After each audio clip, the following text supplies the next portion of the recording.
I'm Kurt Mitchell. Welcome to the Metallica tape. Before we get started, I want to get tuned up. I'm going to give you an A or fifth string, open fifth string to tune to. Or if you have a tuner, we're tuned to A440 standard concert pitch on this one. A lot of times we tune down half a step, but that's not the case this time. We're tuned to standard old tuning. Go ahead and tune to your tuner, and we should be in tune. If you don't have a tuner, I'll give you an A. You tune to me, tune your guitar to that A, and then we'll get right to it. I want to get to it because we got a lot to cover, okay? Here we go.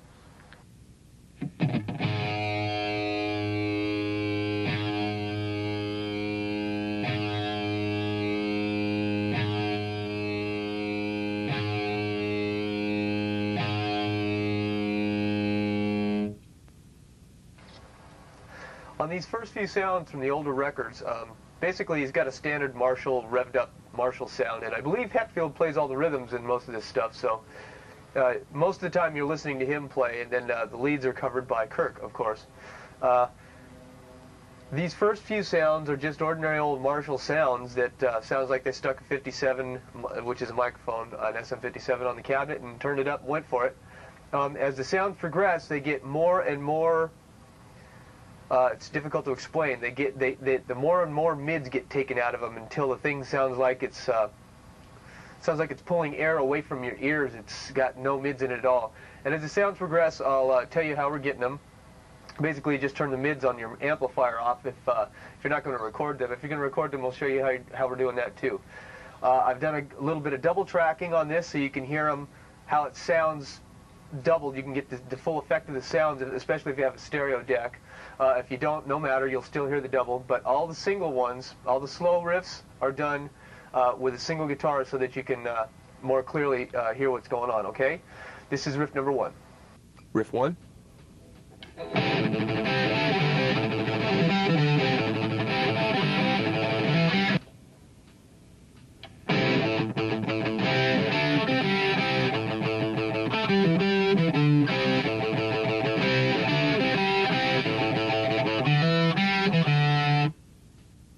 Riff 2.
Riff 6.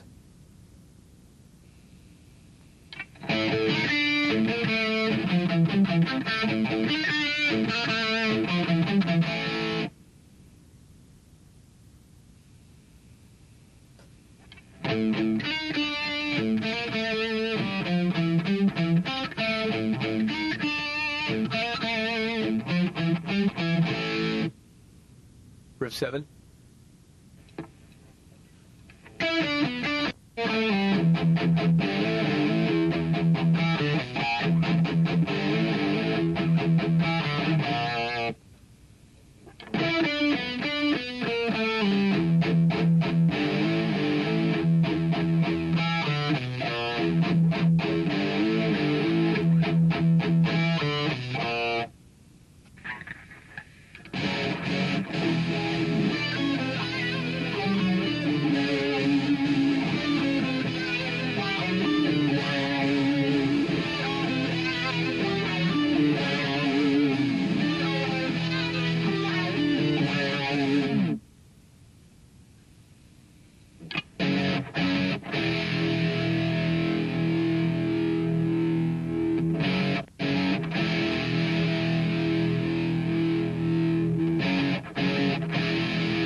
Riff 9.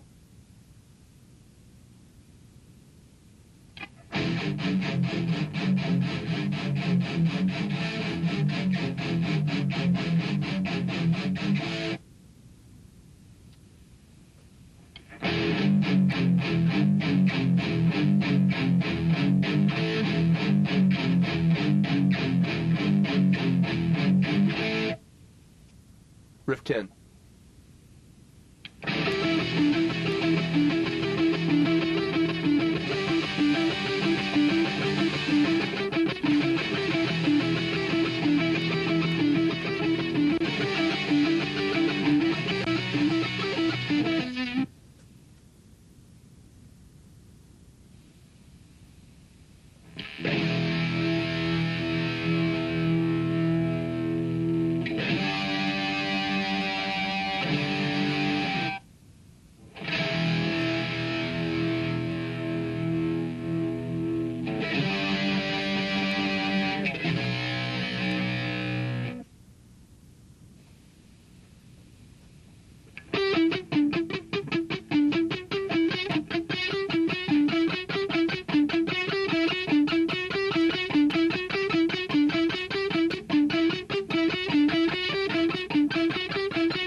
We're going to do some guitar switching here. I'm going to use 4 guitars for this lesson. I'm going to use the Warmth that you just saw me wearing, which is a guitar that I had put together for me. This one, which is a guitar I'm going to be using for a lot of the leads because it's got this bridge pickup right here. Not the bridge pickup, but the neck pickup, which gives it that warm, creamy sound. I don't have one of those in my main guitar. I'm going to be using a Stratocaster. This black Strat for all the leads, or not the leads, excuse me, for all the clean sounds, and most of the time it'll be with the neck pickup on, okay? And we're also going to be using an acoustic, which is 1951 Martin that I have, a beautiful guitar. We're going to be using this for our acoustic stuff. Most of the acoustic stuff I've done on this tape seems to me to be an electric acoustic, which is one of those ones that you plug in. You can get some real cool sounds out of those. But I opted for the Martin on this one, so anyways, when we switch guitars, that's what we're up to, okay? This one, like I said, the neck pickup is for the that warm, distorted sort of sound that comes from having this pickup on a really saturated distortion going. Riff 11.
One more time.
Riff 16.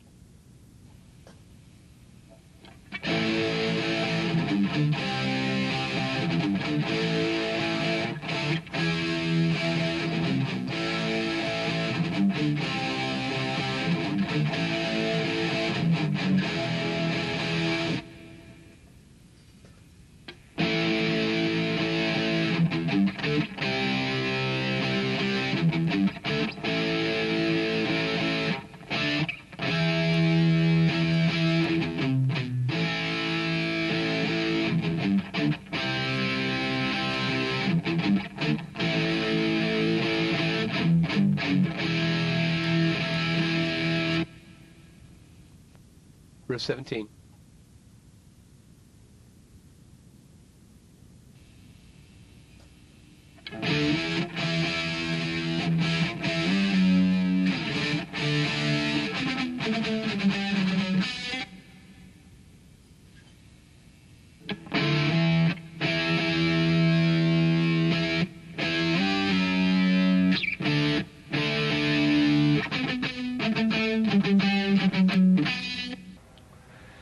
We've switched to our bridge pickup. If you hadn't noticed, there's quite a bit of a different sound on this one. This one is tracked up like the other one that I showed you that had 2 or 3 parts with a wall pedal on it. This has 4 parts too, 2 rhythms and a melody line on top that's harmonized. And I put them all together for you like this so you can see how it sounds all together and see how it works together. Then we take them apart and play them slow. Okay, so here it is. This is riff 18.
Riffs 20, 21, and 22 are another multi-tracked affair with the acoustic guitar, and the Riff 23 is then just the electric guitar, because there's the exact same thing is played, all the parts together with the electric, and then I play you just the part that's changed. Okay, so that's Riff 23.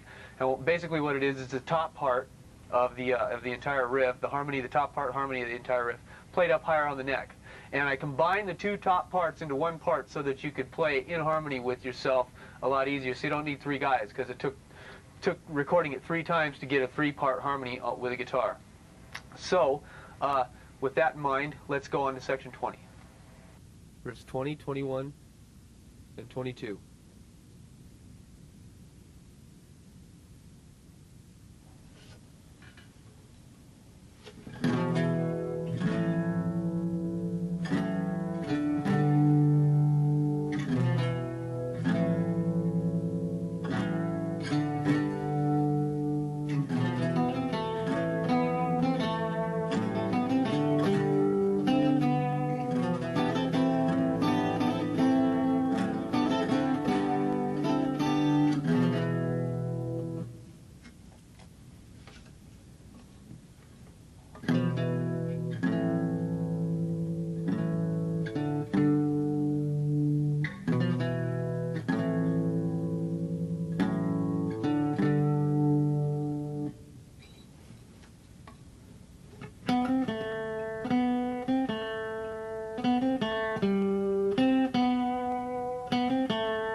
Riff 22 slower.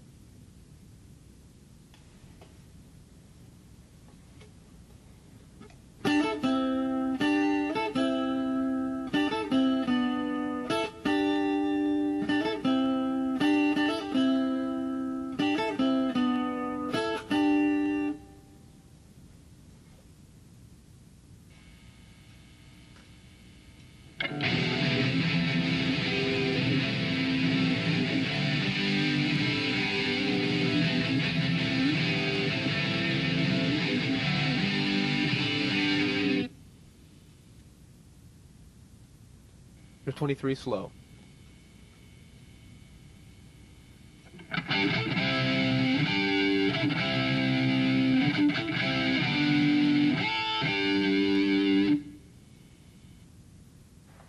This next riff has to do with some serious picking. Hetfield tends to pick all downstrokes most all the time.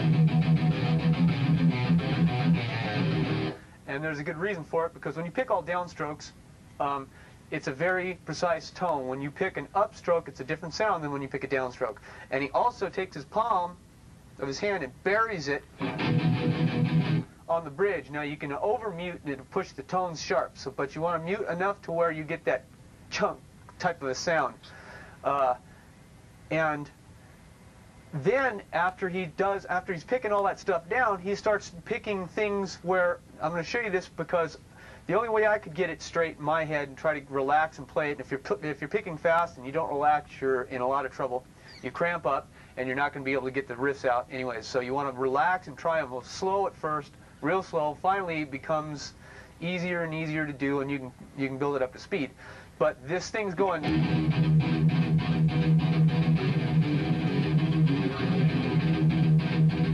like a horse, and what I'm basically thinking of it as is as one stroke. So da-da-da, da-da-da, da-da-da, or da-da-da, da-da-da, da-da-da, okay?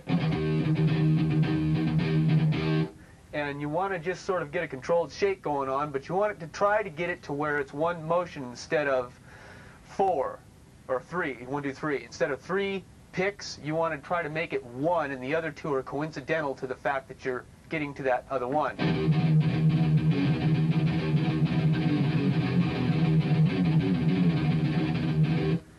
Keep practicing, you'll get it. It's going to take a while for those of you who don't pick fast in the first place, but for those of you who already pick fast, you'll see what I mean when you're trying to get it down to one stroke. Okay? Let's get on. This is Riff 24.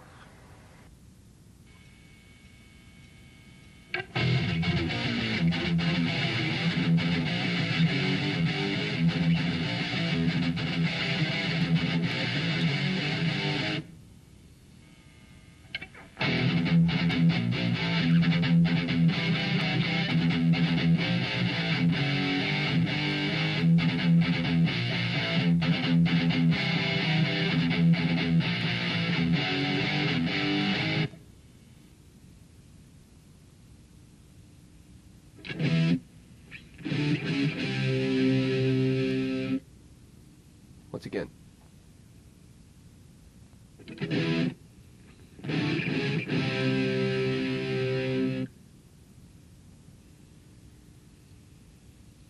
Riff 26.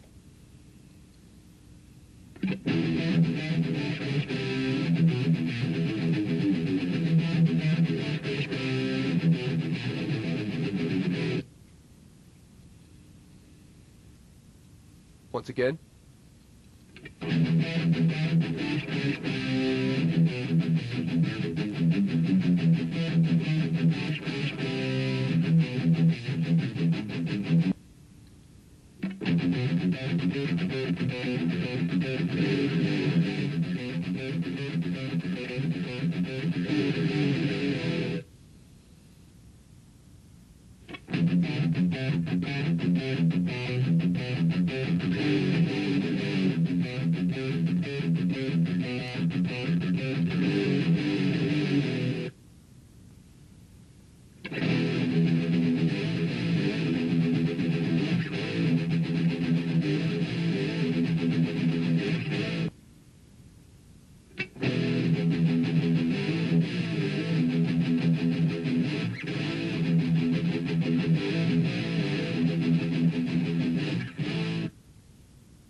Riff 29.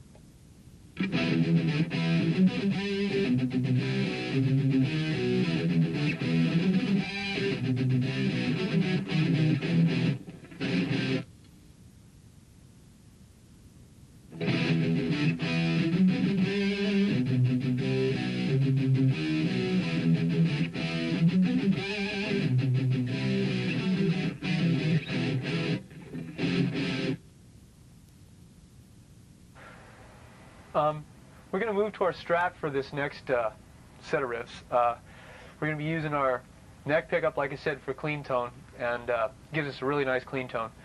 If you have a guitar with a neck pickup, use your neck pickup. You'll be able to emulate this sound.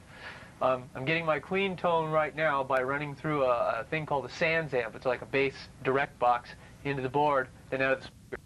What would be ideal for you would probably be a channel switching amplifier or an AB box to go to a clean tone, because usually there's so much distortion going on in your distorted tone that you can't clean it up by just turning the volume down. On top of that, I'd like to explain the sound I'm getting for this this particular set of riffs. On this album, there was, I think it's one of the most interesting guitar sounds I've ever heard. It's certainly hard to imitate. I've taken all the mids out of my amp, out of the channel on the board, and out of, I have another mic preamp that I've taken all the mids out of it too. So there are absolutely no low mids in this at all. Between 500 hertz and 1,000 hertz, just scooped them all out. So if you looked at it on a graphic EQ, it'd go across like this and the mids would be gone. So if you have a graphic, you can pull out, if you have some of the Mesas or some of these other amps have graphic equalizers on them, pull the mids down, leave the lows and the highs up, and you'll be achieving this sound. If not, let me show you the amp I'm using and what I'm doing with it. I'm using this old Marshall Plexi, and I've had it hot rodded so that this is now the gain knob. But I'm taking all the mids out. This is the presence, it's all the way up. Bass is all the way up. Mids are all the way off. All the way off. And the treble's up around 1 or 2 o'clock. And it's distorted quite a bit, too. Then while I'm miking the cabinet, I have the cabinet turned around facing the wall so that the sound's hitting the wall and coming back and getting into the microphone. So you're achieving this room type of sound that you always hear in this sound. This guitar sound seems to be in a room somewhere. But if I were trying to achieve this tone live, it would be ideal for me to have an equalizer, parametric or graphic, in between my preamp and my post amp. So if you have an insert or a line in and out or an effects loop, you've had an effects loop in your amplifier, stick an EQ in there and pull all the mids out, and you'll be getting this sound pretty close. Okay, let's move on with it.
Riff 32.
You'll notice that on section 34, it's not tuned quite the same on the acoustic guitar.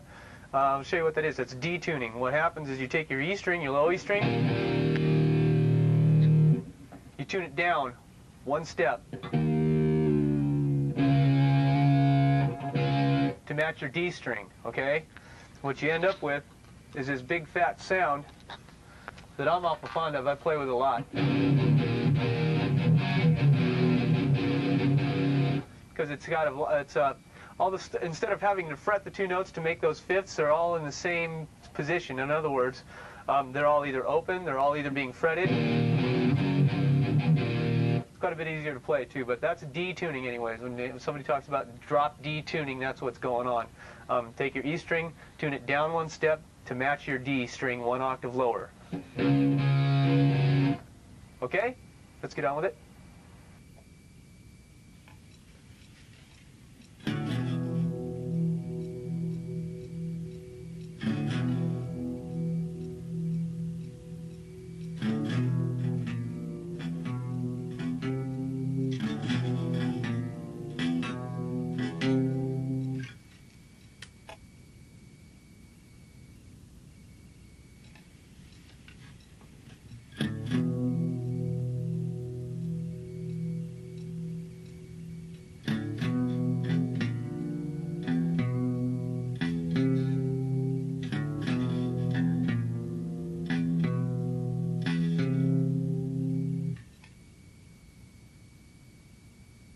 Riff 35.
These lead tones are quite a bit different than the rhythm tones that we're getting. What I'm doing is, remember I showed you that boss pedal. I'm using the boss pedal. I'm using this amp over here This is a 50 watt Marshall. I'm cranking the mids back up because the leads have mid sounds in them, and I'm saturating the sound pretty good. Putting some reverb on it, and sometimes a little bit of chorusing. So that's what's going on with the lead tones. If I were playing live, I'd take my EQ that I had stepped all the mids out of my sound with, turn it off, and then give me a little bit of delay, and you'd be all set for the lead tone. Okay, let's move on.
Riff 41.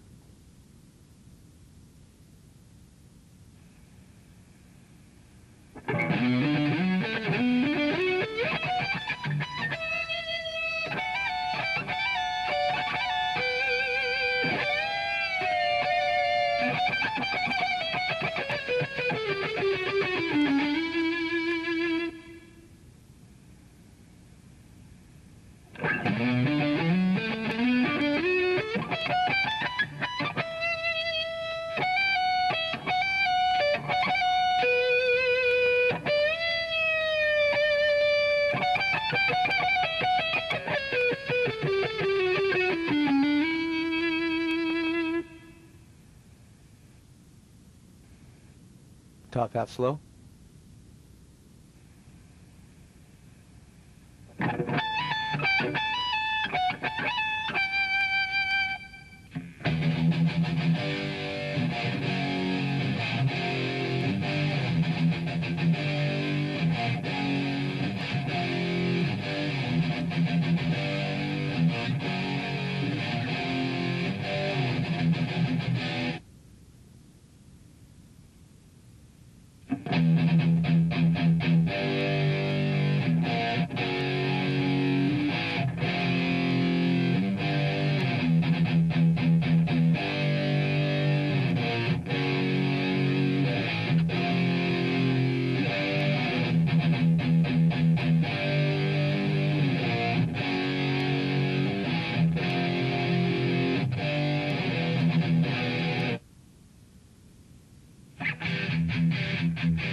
Riff 44.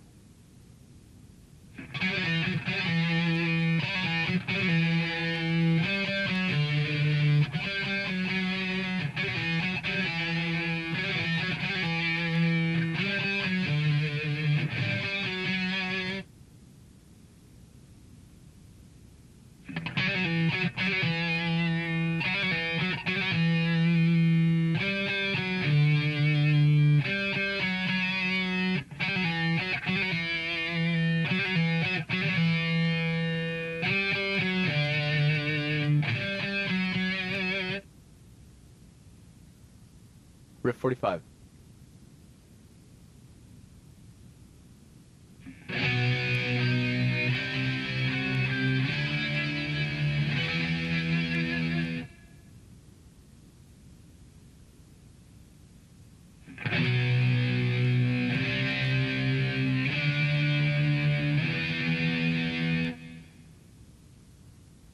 Top half.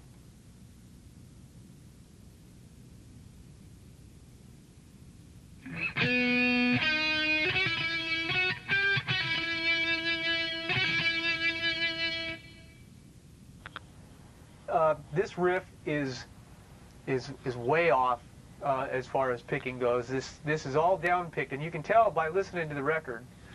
If you listen closely, the sounds are consistently all the same. They have the same type of dynamic, the same length, the same tone. This takes a while to get under your hands, so be patient. Don't freak out because you can't do it, or try alternate picking it, and then try all down picking it, and right in the middle of it there's a da-da too, so da-da-da-da-da-da-da, and that's all one motion. I'm still in D. But anyways, there's one of those da-das in it, okay? So what I want you to do is make sure that you be patient with this riff, and it'll fall into your hands soon enough, okay? Here you go.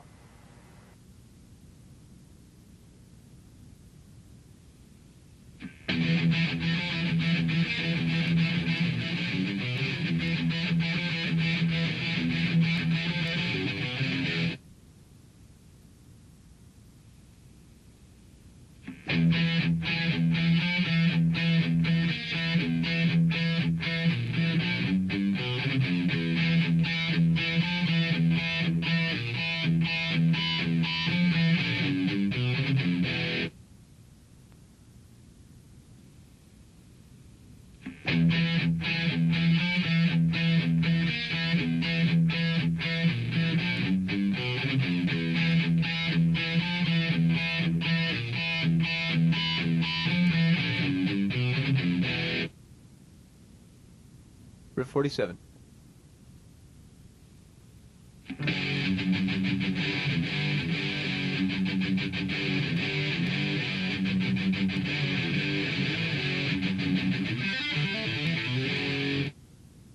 Once again.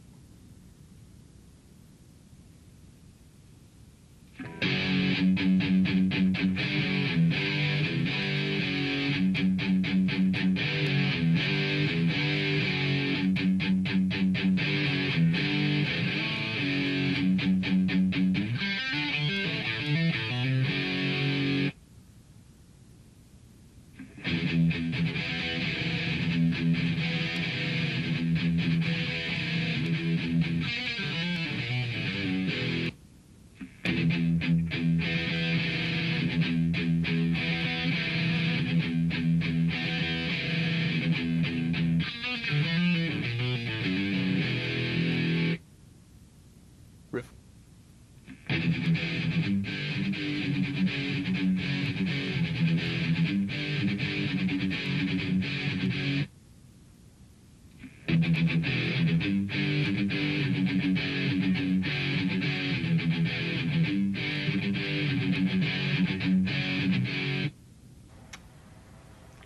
We're moving back to our clean tone, neck pickup, real clean tone, lots of chorusing, lots of reverb. Here you go.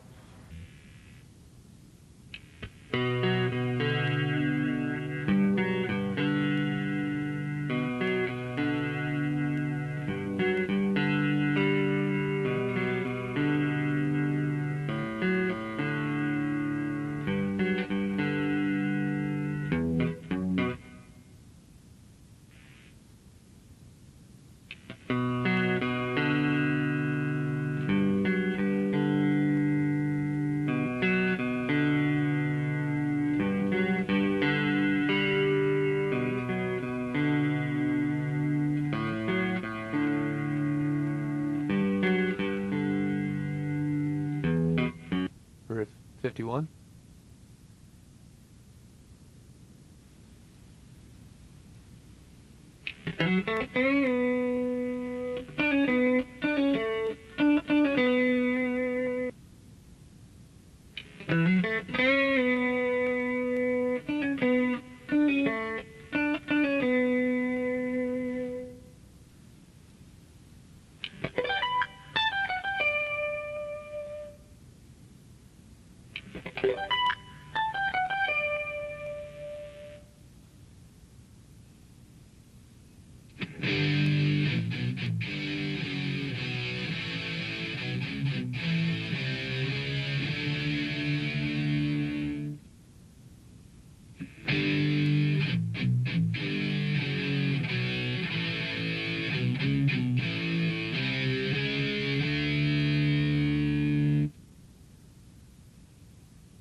Here's another example of speed picking for you, but this is all on the E string.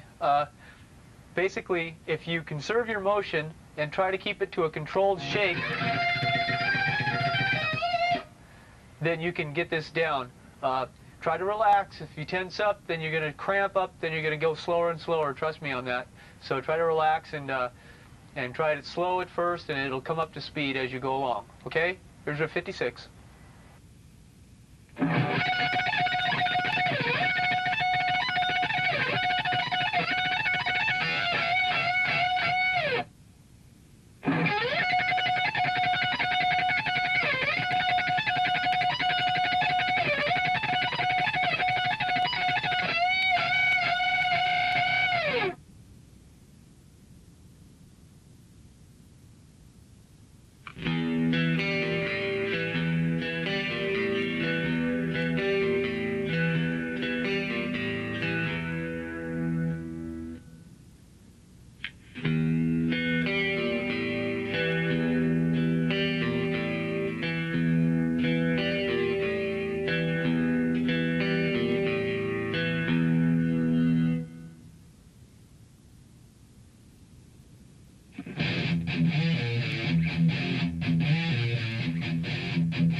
Riff 60 is another one where you're detuned. In other words, you've taken your E string, dropped it down one step to match your D string an octave below. So D, D. It's cool. It's cool. It's really cool. I like playing in D. Okay, here you go. Riff 60.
No,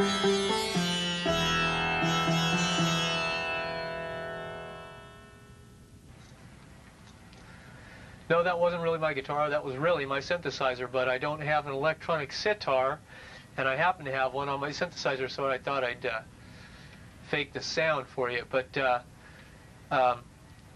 if you happen to have an electronic sitar, then you're going to be able to get this tone. If not, I would suggest picking it way back by your bridge and putting on your neck, your bridge pickup, I should say, and thinning your tone out as much as you can, and you might be able to get kind of close to it. But I couldn't quite achieve that tone on a guitar because it's not a sitar. I don't know anybody that has one. I've never even played one, but apparently they're kind of cool. All the rock stars from the Beatles on have been plucking on them, huh? Okay, here we go.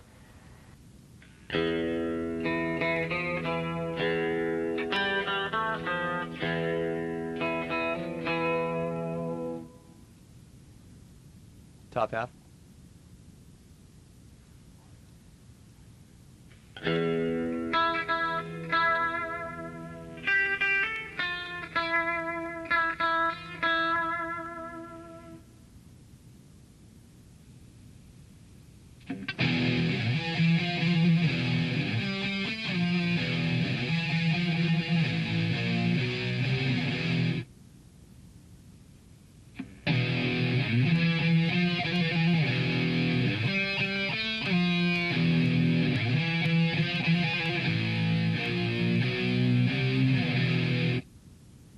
$66.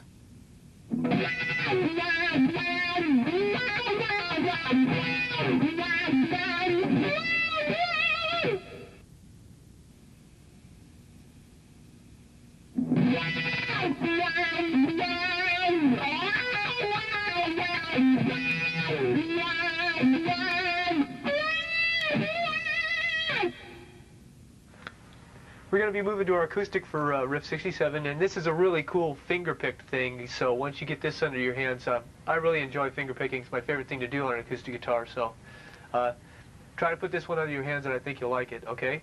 Here we go, riff 67.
These next three selections are from different bands than the one we've just been working on.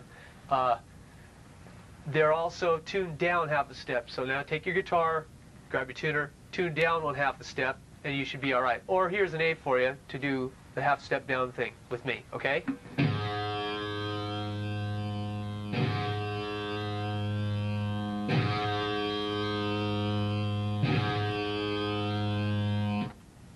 Tune your A to that A, tune the rest of your guitar to your A, come back, check, we should match up. Or take your tuner, tune your stuff half step down. All right? This is riff 69.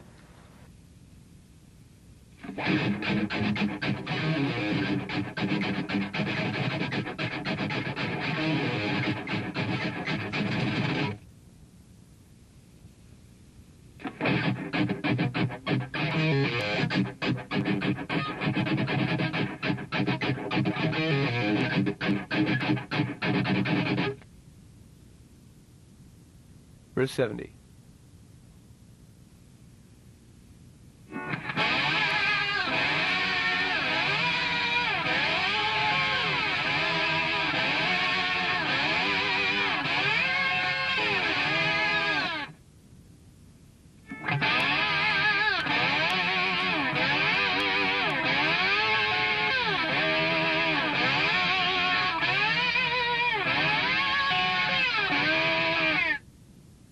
Verse 71.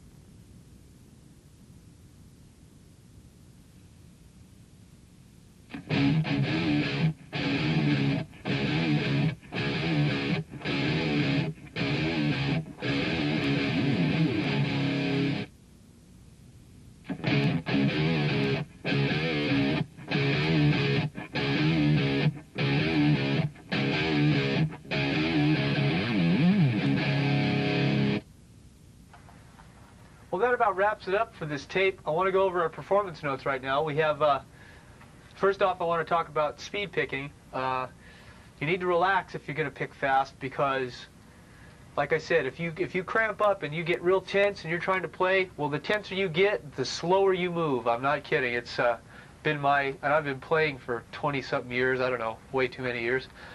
And if you tighten up, you can't do it. So.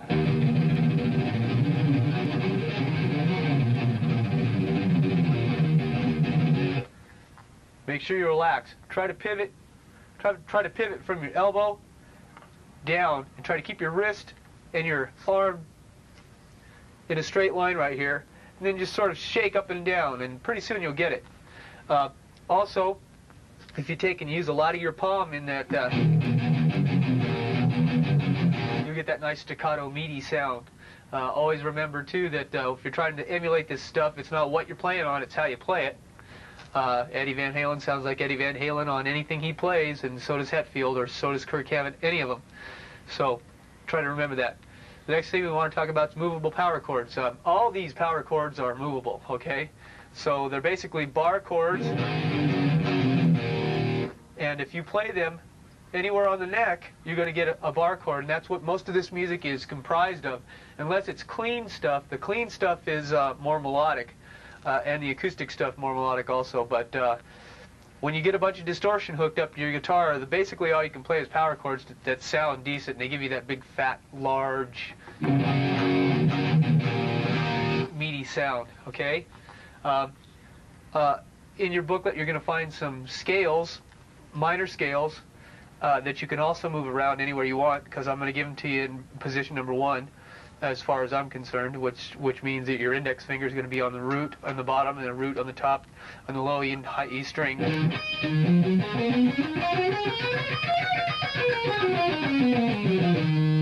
What those do for you is if you're in E, you put your fingers here and you play that pattern, and you will be playing in key. And then it's a matter of learning how to phrase and stuff, and it's very helpful in playing solos, knowing where to put your fingers. Okay, so we got some of those in there. There's also a full band track to practice to at the end. And the Metallica sound is basically take all the mids that you can out of your guitar via your equalization section of your amp. Like I said, if you have an insert or a line in and out, or one of those types of things where you can, or an effects loop where you can plug an equalizer in, it wants to be after the preamp. You want to equalize the distortion. There's a preamp and a post-amp in all amplifiers. Post-amp, it's a power amp actually. It's preamp and a power amp.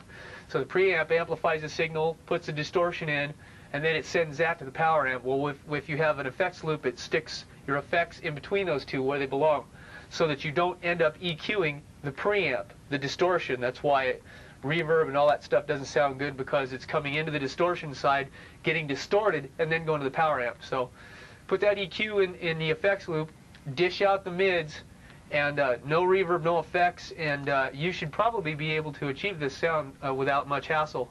A lot of down picking and a lot of heavy palm muting. So until next time, I'll see you later.